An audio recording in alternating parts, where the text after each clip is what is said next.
নব্বইয়ের দশকে ঢাকাই সিনেমার পরিচিত মুখ ছিলেন শাবনূর। কোটি মানুষের হৃদয়ে নায়িকা, যিনি দীর্ঘ সময় টানা জনপ্রিয় ছিলেন। কয়েক বছর অভিনয় থেকে দূরে সরে গেলেও তার জনপ্রিয়তায় কোনো ঘাটতি হয়নি।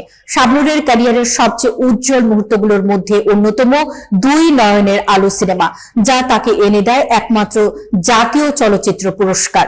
2005 সালে মুক্তিপ্রাপ্ত এই ছবিতে অসাধারণ অভিনয়ের জন্য শাবনূর শ্রেষ্ঠ অভিনেত্রী হিসেবে স্বীকৃতি পান। মজার বিষয় হলো, প্রথমে শাবনূর সিনেমাটিতে তেমন আগ্রহ দেখাননি।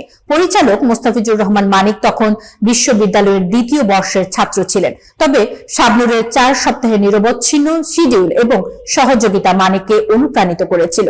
শুটিং চলাকালীন একটি দৃশ্যের জন্য সরিষা ক্ষেতে শুটিং স্থগিত হতে পারত, কিন্তু শাবনূর নিজেই সময় মতো হাজির হয়ে শুটিং সম্পন্ন করেন।